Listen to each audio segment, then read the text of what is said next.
ਨਾਮ ਸ੍ਰੀ ਵਾਹਿਗੁਰੂ ਸਾਹਿਬ ਜੀ। ਸਿੱਖਿਓ ਵਾਚ ਭੂ ਭਗਵਨ ਲਗ ਮਤ ਸੋ ਮਮ ਰਹੱਸਿਆ ਲਹਿਓ ਨਹਿ ਜਾਤ। ਭਿੰਨ ਭਿੰਨ ਤਾਤੇ ਕਹੋ ਗਿਆਨ ਭੂਮਿਕਾ ਸਾਤ। ਭੂ ਭਗਵਨ ਲਗ ਮਤ ਸੋ ਮਮ। ਵਾਹਿਗੁਰੂ ਜੀ ਕਾ ਖਾਲਸਾ ਵਾਹਿਗੁਰੂ ਜੀ ਕੀ ਫਤਿਹ। ਗਿਆਨ ਦੀਆਂ 7 ਭੂਮਿਕਾ ਆਪਾਂ ਪ੍ਰਾਰੰਭ ਕੀਤੀਆਂ। ਪੰਚ ਗ੍ਰੰਥਾਵਲੀ ਦਾ ਵਿਚਾਰਮਾਲਾ ਗ੍ਰੰਥ ਦਾ ਜੋ ਤੀਸਰਾ ਵਿਸ਼ਰਾਮ ਆ ਉਹਦੀ ਵਿਚਾਰ ਆਪਾਂ ਪੜ੍ਹ ਰਹੇ ਹਾਂ। 7 ਜਿਹੜੇ ਦੋਰੇ ਹੋ ਚੁੱਕੇ ਆ, 8ਵੇਂ ਦੀ ਅੱਜ ਪ੍ਰਾਰੰਭਤਾ ਹੋ ਰਹੀ ਆ। ਨਾਮ ਕੱਲ ਗਿਆਨ ਦੀਆਂ 7 ਭੂਮਿਕਾ ਦੇ ਆਪਾਂ ਪੜ੍ਹ ਲਏ ਸੀ। ਹੁਣ ਜਿਵੇਂ ਉਹਨਾਂ ਦਾ ਖੋਲ੍ਹ ਕੇ ਗੁਰੂ ਜੀ ਦੱਸਣਗੇ, ਸਿੱਖ ਪੁੱਛੇਗਾ, ਸਿਧਾਂਤ ਨਿਚੋੜ ਉਹ ਆਪਾਂ ਸਰਵਣ ਕਰੀ। ਭੂ ਭਗਵਨ ਲਗ ਮਤ ਸੋ ਮਮ। ਭੂ ਭਗਵਨ ਪਿੱਛੇ ਵੀ ਕਈ ਵਾਰ ਆਇਆ। ਭਗਵਨ ਦਾ ਅਰਥ ਗੁਰੂ, ਭੂ ਦਾ ਅਰਥ ਹੈ ਗੁਰੂ ਜੀ। ਮੇਰੀ ਤਾਂ ਜਿਹੜੀ ਮਤ ਬੁੱਧੀ ਆ ਉਹ ਬਹੁਤ ਲੱਗ ਗਈ ਹੈ, ਛੋਟੀ ਤੁੱਛ ਹੈ। ਮੇਰੇ ਕੋਲ ਇਹਨਾਂ ਭੂਮਿਕਾ ਦਾ ਜਿਹੜਾ ਰਹੱਸਿਆ ਲਹਿਓ ਨਾ ਹੈ ਜਾਤ, ਇਹਨਾਂ ਭੂਮਿਕਾ ਦਾ ਜਿਹੜਾ ਰਹੱਸਿਆ ਉਹ ਇੱਦਾਂ ਪੜ੍ਹਨਾ, ਕਿਉਂਕਿ ਯਈਆ ਪਾਉਣਾ ਹੈ। ਉਹਦੇ ਵਿੱਚੋਂ ਸਿਹਾਰੀ ਨਿਕਲ ਕੇ ਸੱਸੇ ਨੇ ਜਾਊਗੀ ਤੇ ਐੜਾ ਹੋ ਜੂ ਰਹੱਸਿਆ। ਇਹਨਾਂ ਭੂਮਿਕਾ ਦਾ ਜਿਹੜਾ ਸਿਧਾਂਤ ਆ, ਜੋ ਨਿਚੋੜ ਆ, ਤੱਤ ਆ, ਲਹਿਓ ਨਾ ਜਾਤ। ਲਹਿਓ ਕਹੀਏ ਜਾਣਿਆ ਨਹੀਂ, ਜਾਤ ਜਾਂਦਾ। ਭੂ ਦਾ ਅਰਥ ਹੈ ਭਗਵਾਨ ਦਾ ਅਰਥ ਗੁਰੂ, ਲਗ ਦਾ ਅਰਥ ਛੋਟੀ ਜਾਂ ਤੁੱਛ। ਸੋ ਮਮ ਹੇ ਗੁਰੂ ਜੀ, ਮੇਰੀ ਜਿਹੜੀ ਮਤੀ ਬੁੱਧੀ ਆ ਉਹਦੇ ਬਹੁਤ ਲਘੂ ਕਹੀਏ ਛੋਟੀ ਆ। ਇਸ ਕਰਕੇ ਸੋ ਮਮ ਉਹ ਜਿਹੜਾ ਮਮ ਕਹੀਏ ਮੇਰੇ ਕੋਲੋਂ ਰਹੱਸਿਆ ਸਿਧਾਂਤ ਨਿਚੋੜ ਲਹਿਓ ਨਾ ਜਾਤ, ਜਾਣਿਆ ਨਹੀਂ ਜਾਂਦਾ। ਲਹਿਓ ਦਾ ਅਰਥ ਜਾਣਿਆ, ਜਾਤ ਦਾ ਅਰਥ ਜਾਂਦਾ, ਨਿਚਾ ਜਾਣਿਆ ਨਹੀਂ ਜਾਂਦਾ। ਭਿੰਨ ਭਿੰਨ ਤਾਂ ਤੇ ਕਹੋ, ਤਾਂ ਤੇ ਤਾਂ ਦਾ ਅਰਥ ਤਾਂ, ਤੇ ਦਾ ਅਰਥ ਕਰਕੇ, ਤਾਂ ਕਰਕੇ ਜਾਂ ਤਿਸ ਕਰਕੇ। ਇਸ ਕਰਕੇ ਤੁਸੀਂ ਗਿਆਨ ਦੀਆਂ ਜਿਹੜੀਆਂ ਗਿਆਨ ਭੂਮਿਕਾ ਸਾਤ, ਜਿਹੜੀਆਂ ਗਿਆਨ ਦੀਆਂ 7 ਭੂਮਿਕਾ ਤੁਸਾਂ ਨੇ ਕਹੀਆਂ, ਭੂਮਿਕਾ ਪੌੜੀਆਂ ਜਾਂ ਭੂਮਿਕਾ ਮੰਜ਼ਲਾਂ ਤੁਸੀਂ ਗਿਆਨ ਦੀਆਂ ਕਹੀਆਂ ਗੁਰੂ ਜੀ, ਉਹ ਭਿੰਨ ਭਿੰਨ ਕਹੋ। ਭਿੰਨ ਭਿੰਨ ਕਹੀਏ ਵੱਖਰੀਆਂ ਵੱਖਰੀਆਂ ਕਰਕੇ ਕਹੋ, ਕਹਿਣਾ ਕਰੋ। ਇਸ ਕਰਕੇ ਜਾਂ ਸਿੱਧਾ ਵੀ ਅਰਥ ਭਿੰਨ ਭਿੰਨ ਤਾਂ ਦੇ ਕਹੋ, ਵੀ ਵੱਖਰੀਆਂ ਵੱਖਰੀਆਂ ਇਸ ਕਰਕੇ ਕਹੋ। ਗਿਆਨ ਭੂਮਿਕਾ ਸਾਤ, ਗਿਆਨ ਦੀਆਂ ਜਿਹੜੀਆਂ 7 ਭੂਮਿਕਾ ਮੰਜ਼ਲਾਂ ਪੌੜੀਆਂ ਹਨ। ਕਿਉਂਕਿ ਮੇਰੇ ਕੋਲ ਰਹੱਸ ਉਹਨਾਂ ਦਾ ਜਾਣਿਆ ਨਹੀਂ ਜਾਂਦਾ, ਮੇਰੀ ਬੁੱਧੀ ਬਹੁਤ ਛੋਟੀ ਹੈ।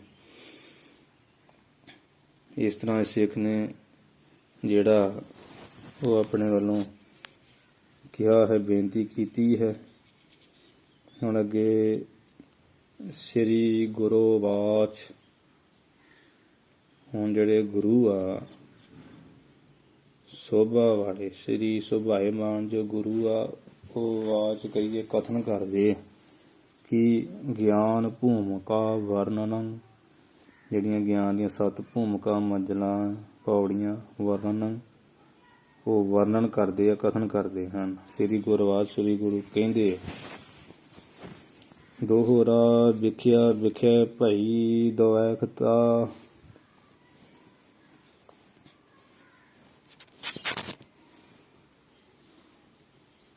ਵਿਖਿਆ ਵਿਖਿਆ ਵਿਖਿਆ ਭਈ ਦੁਐਕਤਾ। ਦੁਐਕਤਾ ਪਾਠ ਦੇ ਖੱਖੇ ਨੂੰ ਸਿਹਾਰੀ ਪੈਣੀ, ਦਾਦੇ ਦੇ ਪੈਰ 'ਚ ਵਾਵਾ ਤੇ ਖੱਖੇ ਨੂੰ ਸਿਹਾਰੀ, ਦੁਐਕਤਾ ਦਾਦੇ ਨੂੰ ਦਲਾਵਾਂ। ਦੁਐਕਤਾ ਇਹ ਸਿੱਖ ਵਿਖਿਆ ਵਿਸ਼ੇ ਵਿਕਾਰ ਜਿਹੜੇ ਆ, ਵਿਖੇ ਦਾ ਅਰਥ ਵਿੱਚ, ਵਿਖਿਆ ਦਾ ਅਰਥ ਵਿਸ਼ੇ ਵਿਕਾਰ, ਵਿਖੇ ਦਾ ਅਰਥ ਵਿੱਚ।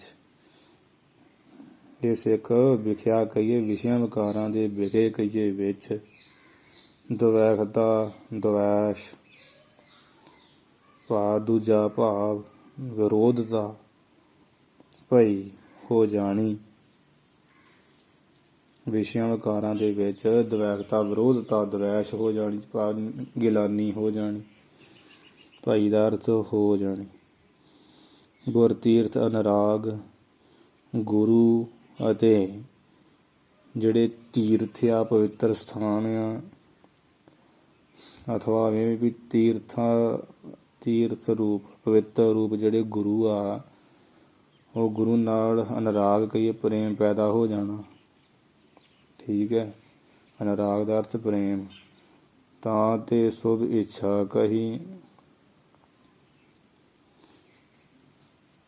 ਕਥਾ ਸਰਵਣ ਮਨ ਲਾਗ। ਐਵੇਂ ਨਾ ਅਰਥ ਵਾਸਤੇ ਤੁਕ ਸਾਰੀ ਪੜ੍ਹ ਲੈਣੀ। ਉੱਦਾਂ ਵੀ ਸਿੱਧਾ ਹੀ ਅਰਥ ਲੱਗ ਸਕਦਾ, ਪਰ ਸਪਸ਼ਟ ਕਰਨ ਵਾਸਤੇ। ਲਾਗ ਦੇ ਗੱਗੇ ਨੂੰ ਸਿਹਾਰੀ ਹੈ।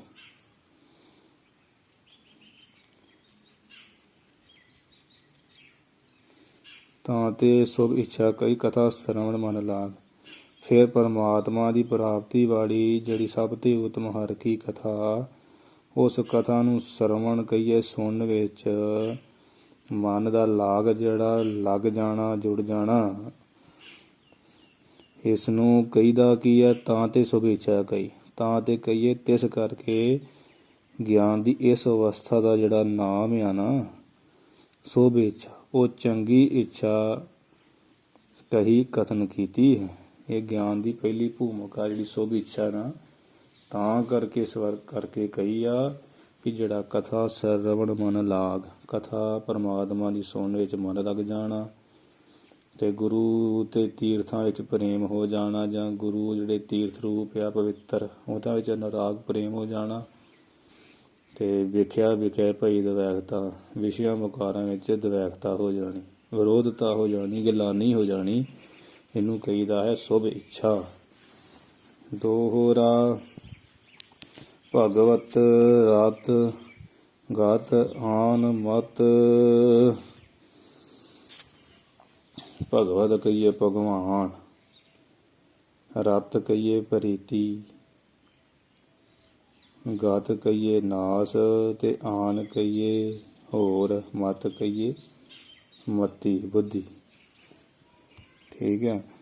ਭਗਵਤ ਭਗਵਾਨ ਨਾਲ ਰਤ ਪ੍ਰੀਤੀ ਲੱਗ ਜਾਣੀ। ਤੇ ਆਨ ਮਤ ਜਿਹੜੀ ਹੋਰ, ਆਨ ਕਹੀਏ ਹੋਰ, ਜਿਹੜੀ ਮਤੀ ਹੈ ਨਾ ਬੁੱਧੀ ਭਾਵ ਮਲੀਨਤਾ ਵਾਲੀ, ਦਵੈਸ਼ ਵਾਲੀ, ਉਹ ਗਾਤ ਕਹੀਏ ਨਾਸ ਹੋ ਜਾਣੀ।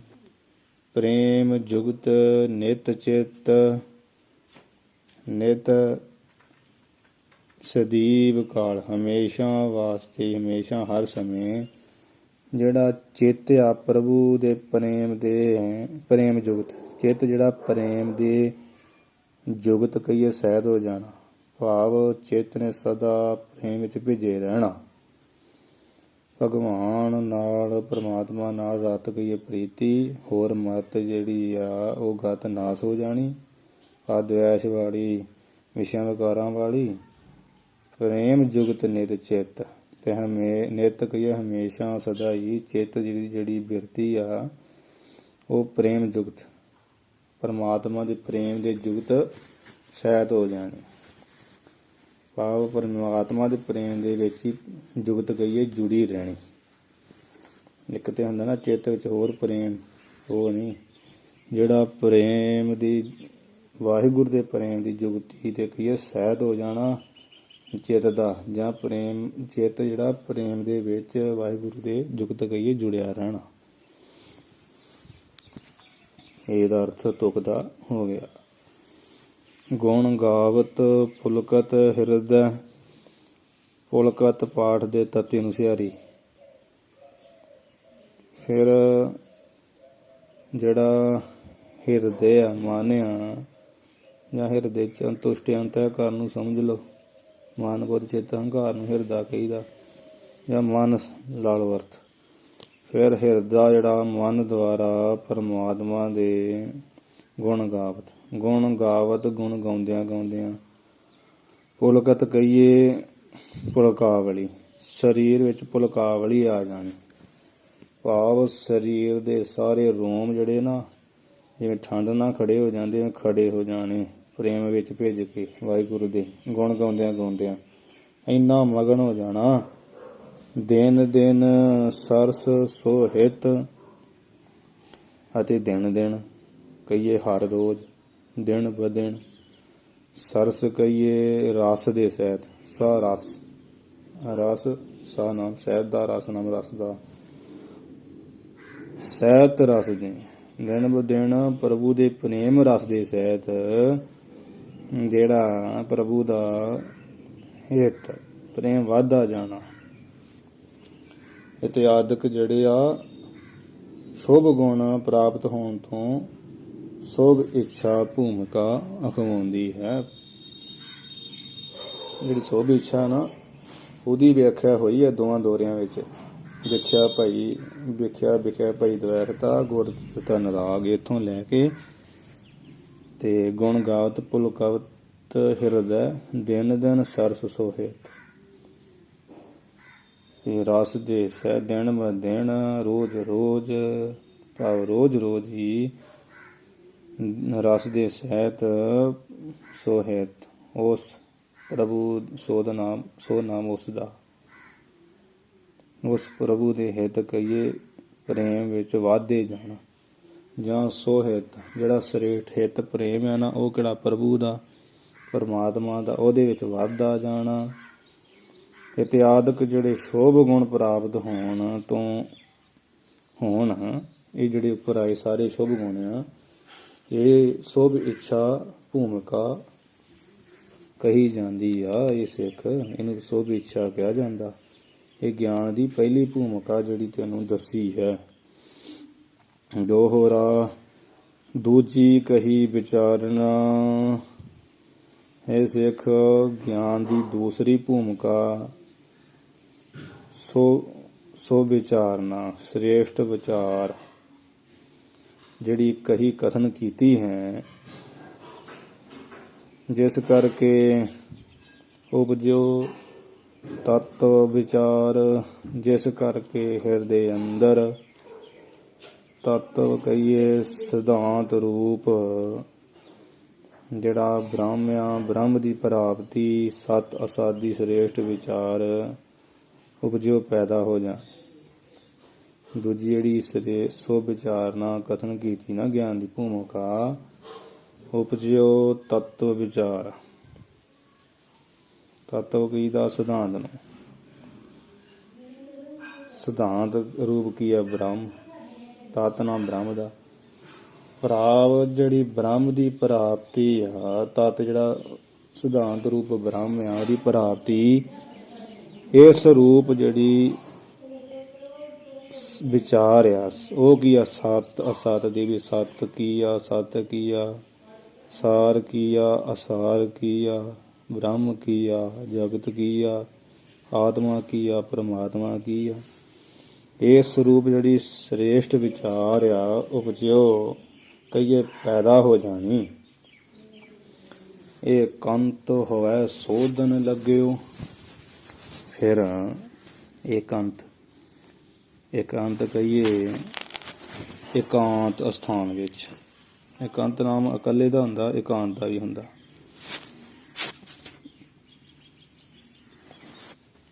ਫਿਰ ਇਕਾਂਤ ਸਥਾਨ ਵਿੱਚ, ਪਰ ਜਿੱਥੇ ਕੋਈ ਨਹੀਂ ਹੈਗਾ, ਅਥਵਾ ਵੀ ਇਕਾਂਤ ਕਹੀਏ ਇਕੱਲਾ, ਹਵੈ ਕਹੀਏ ਹੋ ਕਰਕੇ, ਇਕੱਲਾ ਹੋ ਕਰਕੇ ਇਹ ਸੋਧਨ ਨਾਮ ਦਾ ਵਿਚਾਰ ਆਉਂਦਾ।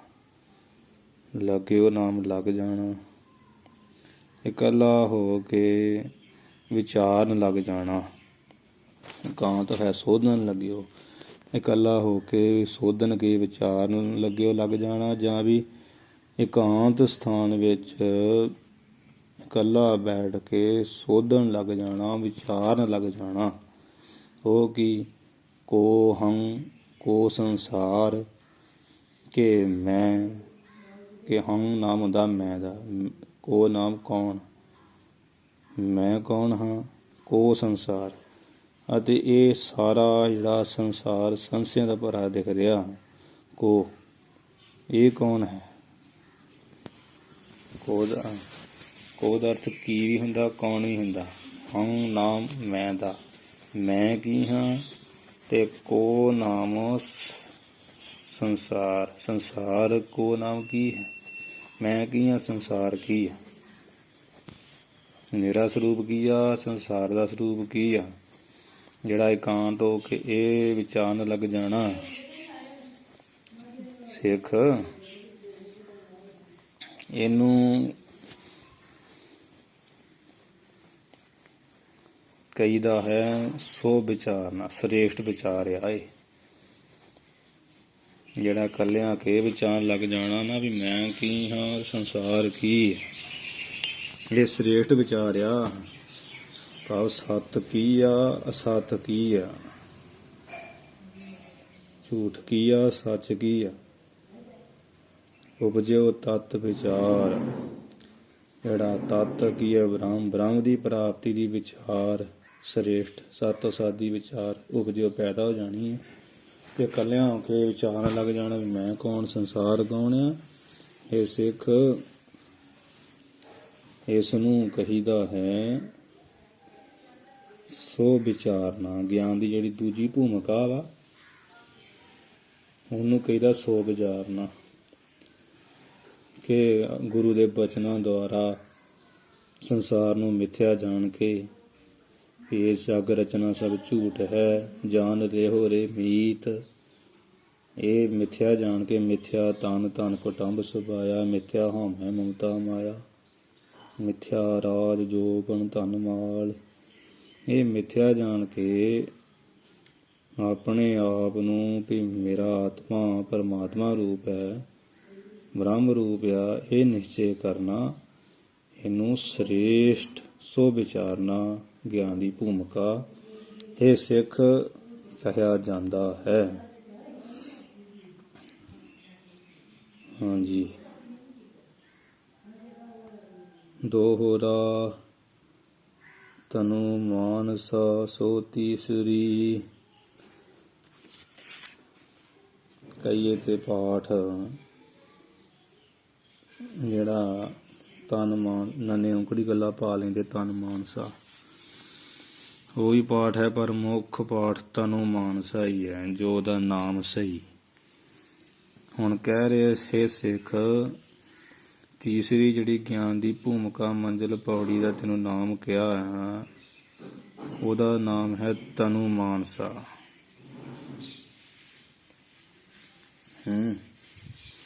ਤੇ ਤਨੁ ਮਾਨਸਾ ਸੋ ਤੀਸਰੀ ਭੂਮਿਕਾ ਜਿਹੜੀ ਬਹੁਤ ਹੀ ਸੋ ਕਹੀਏ ਸ੍ਰੇਸ਼ਟ ਆ, ਜਿਹੜੀ ਸ੍ਰੇਸ਼ਟ ਹੈ ਨਾ ਤਨੁ ਮਾਨਸਾ, ਭਾਵ ਮਨ ਦੀ ਸੂਖਮਤਾ। ਤਨੁ ਨਾਮ ਹੁੰਦਾ ਮਨ ਦਾ, ਇੱਥੇ ਮਨ ਦਾ ਨਾਮ ਲੈਣਾ। ਤਨ ਸਰੀਰ ਨੂੰ ਕਹਿੰਦੇ ਨਾ, ਇੱਥੇ ਮਨ। ਬਹੁਤ ਹੀ ਜਿਹੜੇ ਸੋ ਸ੍ਰੇਸ਼ਟ ਤਨੁ ਮਾਨਸਾ ਕਹੀਏ, ਮਨ ਦੀ ਸੂਖਮਤਾ ਹੈ, ਬਰੀਕੀ ਆ ਮਨ ਦੀ ਜਿਹੜੀ। ਮਨ ਕੋ ਪ੍ਰਤਿਆਹਾਰ, ਜਿਸ ਕਰਕੇ ਮਨ ਕੋ, ਮਨ ਨੂੰ, ਕੋ ਦਾ ਅਰਥ ਨੂੰ, ਜਿਸ ਕਰਕੇ ਮਨ ਨੂੰ ਵਿਸ਼ਿਆਂ ਵੱਲੋਂ ਪ੍ਰਤਿਆਹਾਰ ਕਹੀਏ ਰੋਕਣਾ ਹੁੰਦਾ ਹੈ। ਭਾਵ ਅੰਦਰਲੇ ਬਾਹਰਲੇ ਵਿਸ਼ਿਆਂ ਵੱਲੋਂ ਚਿੱਤ ਦਾ ਨਿਰੋਧ ਕਰਨਾ, ਰੋਕਣ ਨੂੰ ਹੀ ਪ੍ਰਤਿਆਹਾਰ ਕਿਹਾ। ਪ੍ਰਤਿਹਾਰ ਮਤਲਬ ਰੋਕਣਾ। ਮਨ ਕੋ ਪ੍ਰਤਿਹਾਰ, ਮਨ ਦਾ ਜਿਹੜਾ ਵਿਸ਼ਿਆਂ ਵੱਲੋਂ ਰੋਕਣਾ, ਭਾਵ ਸਾਮ ਕਰਨਾ ਹੈ ਨਾ, ਸਾਮ ਦਾ ਮਨ ਨੂੰ ਰੋਕਣਾ। ਮਾਨਸਾ ਅਰਥ ਸੂਖਮਤਾ ਦਾ। ਇਹ ਸਿੱਖ ਜਿਹੜੀ ਤੀਸਰੀ ਹੈ ਨਾ ਗਿਆਨ ਦੀ ਭੂਮਿਕਾ, ਉਹ ਹੈ ਤਨੂ ਮਾਨਸਾ। ਤੇ ਜੋ ਕਹੀਏ ਸੋ ਕਹੀਏ ਬਹੁਤ ਸ੍ਰੇਸ਼ਟ ਆ। ਤੇ ਤਨ ਨਾਮ ਹੁੰਦਾ ਮਨ ਦਾ, ਮਾਨਸਾ ਨਾਮ ਹੁੰਦਾ ਸੂਖਮਤਾ ਦਾ। ਜਿਹੜੀ ਮਨ ਦੀ ਸੂਖਮਤਾ ਨਾ, ਉਹ ਬੜੀ ਸ੍ਰੇਸ਼ਟ ਆ, ਬੜੀ ਬਰੀਕੀ ਆ, ਬਹੁਤ ਡੂੰਘੇ ਮਨ ਤੋਂ ਜੋਤ ਸਰੂਪ ਆ। ਇਸ ਕਰਕੇ ਕਰਨਾ ਕੀ ਆ, ਮਨ ਕੋ ਪ੍ਰਤਿਹਾਰ, ਮਨ ਦੀ ਸੂਖਮਤਾ ਬੜੀ ਸ੍ਰੇਸ਼ਟ ਵੀ ਆ। ਜਿਸ ਕਰਕੇ ਮਨ ਨੂੰ ਵਿਸ਼ਿਆਂ ਵੱਲੋਂ ਪ੍ਰਤਿਹਾਰ ਰੋਕਣਾ ਹੁੰਦਾ, ਮਨ ਨੂੰ ਰੋਕ ਕੇ ਰੱਖਣਾ ਹੁੰਦਾ। ਥਿਰ ਹੈ ਸੁਧ ਸਰੂਪ ਕੀ, ਆਪਣੇ ਸੁਧ ਸਰੂਪ ਵਿੱਚ ਬਿਰਤੀ ਦੀ ਸਥਿਤੀ ਹੋ ਜਾਣੀ। ਥਿਰ ਹੈ ਸੁਧ ਸਰੂਪ ਕੀ, ਜਿਹੜਾ ਸੁਧ ਸਰੂਪ ਆ ਆਪਣਾ, ਸੁਧ ਸਰੂਪ ਕੀ ਆਤਮਾ, ਉਸ ਆਤਮਾ ਸੁਧ ਸਰੂਪ ਵਿੱਚ ਬਿਰਤੀ ਦੀ ਸਥਿਰ ਹੈ। ਸਿੱਧ ਸਰੂਪ ਕੀ ਰਾਖੈ ਨਿਤ ਸੰਭਾਰ, ਆਪਣੇ ਸੁਧ ਸਰੂਪ ਵਿੱਚ ਬਿਰਤੀ ਦੀ ਸਥਿਤੀ ਹੋ ਜਾਣੀ ਅਤੇ ਇਸ ਸਥਿਤੀ ਟਿਕਾ ਨੂੰ ਨਿਤ ਸੰਭਾਰ, ਸਦਾ ਸੰਭਾਲ ਕੇ ਰਾਖੇ ਰੱਖਣਾ ਕਰੇ। ਇਹ ਤੀਸਰੀ ਤਨੂ ਮਾਨਸਾ ਭੂਮਿਕਾ ਖਵਾਉਂਦੀ ਆ ਭਾਈ ਸਿੱਖ। ਥਿਰ ਹੋਇਆ ਸਿੱਧ ਸਰੂਪ ਕੀ, ਆਪਣੇ ਸੁਧ ਸਰੂਪ ਵਿੱਚ ਬਿਰਤੀ ਦੀ ਜਿਹੜੀ ਥਿਰ ਹੈ ਸਥਿਤੀ ਹੋ ਜਾਣੀ ਹੈ ਨਾ, ਹੈ ਦਾ ਅਰਥ ਹੋ ਜਾਣੀ, ਥਿਰ ਦਾ ਅਰਥ ਸਥਿਤੀ। ਜਿਹੜੇ ਆਪਣਾ ਸੁੱਧ ਸਰੂਪ ਕੀ ਆ, ਆਤਮ ਸਰੂਪ, ਸ਼ੁੱਧ ਸਰੂਪ, ਉਸ ਆਪਣੇ ਸਵੈ ਸਰੂਪ ਦੇ ਵਿੱਚ ਜਿਹੜੀ ਮਨ ਦੀ ਬਿਰਤੀ ਦੀ ਥਿਰ ਹੈ, ਇਹ ਸਥਿਤੀ ਟਿਕਾਓ ਹੋ ਜਾਣਾ। ਰਾਖਿਆ ਨਿਤ ਸੰਭਾਰ, ਅਤੇ ਜੇ ਜਿਹੜੀ ਇਹ ਸਥਿਤੀ ਟਿਕਾ ਨੂੰ ਨਿਤ ਸਦਾ ਹੀ ਸੰਭਾਲ ਕੇ ਰਾਖੇ ਰੱਖਣਾ ਕਰਦਾ, ਇਹਨੂੰ ਤੀਸਰੀ ਗਿਆਨ ਦੀ ਭੂਮਿਕਾ ਕਿਹਾ ਜਾਂਦਾ ਹੈ। ਤਨੂ ਮਾਨਸਾ ਸੋ ਤੀਸਰੀ ਹੈ ਤਨੂ ਮਾਨਸਾ। ਤਨ ਨਾਮ ਮਨ ਦਾ ਹੁੰਦਾ, ਮਾਨਸਾ ਨਾਮ ਸੂਖਮਤਾ ਦਾ ਹੁੰਦਾ, ਬਰੀਕੀ ਦਾ ਹੁੰਦਾ।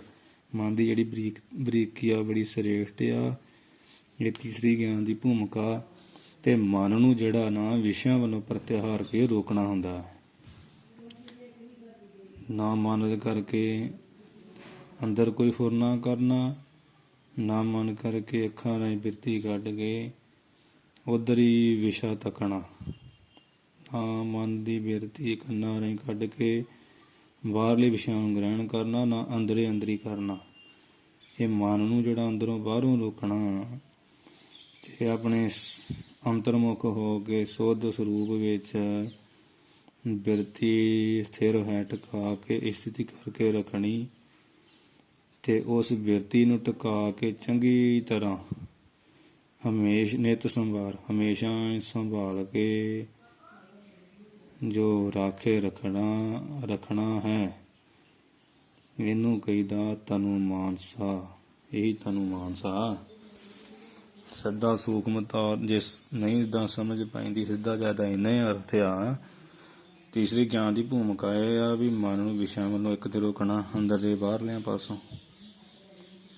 ਮਨ ਦੀ ਬਿਰਤੀ ਨਾ ਅੰਦਰ ਹੀ ਵਿਸ਼ਾ ਕੋਈ ਸੋਚਣਾ, ਨਾ ਬਾਹਰ ਹੀ। ਤੇ ਜਿਹੜਾ ਸੁੱਧ ਸਰੂਪ ਨਾ, ਜਿੱਥੇ ਅੰਤਰਮੁਖ ਬਿਰਤੀ ਨੂੰ ਕਰਨਾ, ਹਿਰਦੇ 'ਚ ਟਿਕਾ ਕੇ ਇਹਨੂੰ, ਉੱਦਾਂ ਇਹ 72 ਕੋਠੜੀਆਂ 'ਚ ਭੱਜਾ ਫਿਰਦਾ ਨਾ ਮਨ, ਪੰਛੀ ਹੋਇਆ, ਇਹਨੂੰ ਹਿਰਦੇ ਆਪਣੇ ਸਹਿ ਸਰੂਪ 'ਚ ਟਿਕਾਉਣਾ। ਹਿਰਦੇ 'ਚ ਟਿਕਾ ਕੇ ਤੇ ਅੰਤਰਮੁਖ ਬਿਰਤੀ ਕਰਕੇ ਸਰੂਪ ਦੀ ਜਿਹੜੀ ਬਿਰਤੀ ਥਿਰ ਹੈ, ਇਹ ਸਥਿਤੀ ਕਰਕੇ ਰੱਖਣੀ। ਨਿਤ ਸੰਭਾਲ, ਹਮੇਸ਼ਾ ਹੀ ਸੰਭਾਲ ਕੇ ਰੱਖਣੀ ਆ। ਇਹਨੂੰ ਤਨੁ ਮਾਨਸਾ ਕਿਹਾ ਜਾਂਦਾ ਹੈ। ਸੋ ਰੋ ਵਿਚਾਰ, ਅੱਜ ਆਪਾਂ ਜਿਹੜਾ 12 ਦੋਹਰੇ ਹੋ ਚੁੱਕੇ ਆ, ਮਹਾਰਾਜ ਦੀ ਕਿਰਪਾ ਨਾਲ ਜਿਹੜੀਆਂ ਰਹਿ ਗਈਆਂ ਹੈ 3 ਆਪਾਂ ਪੜ੍ਹ ਲਈਆਂ, 4 ਭੂਮਿਕਾ ਰਹਿ ਗਈਆਂ, ਥੋੜੇ ਸਮਝਣ ਚ ਔਖੀਆਂ ਆਈਆਂ, ਇਸ ਕਰਕੇ ਆਪਾਂ ਕੱਲ ਇਹਨੂੰ ਪੜਾਂਗੇ। ਤਨੁ ਮਾਨਸਾ ਸੋ ਤੀਸਰੀ, ਮਨ ਕੋ ਪ੍ਰਤਿਆਹਾਰ, ਥਿਰ ਹੋਇ ਸੁਧ ਸਰੂਪ ਕੀ, ਰਾਖੈ ਨਿਤ ਸੰਭਾਰ। ਵਾਹਿਗੁਰੂ ਜੀ ਕਾ ਖਾਲਸਾ, ਵਾਹਿਗੁਰੂ ਜੀ ਕੀ ਫਤਿਹ।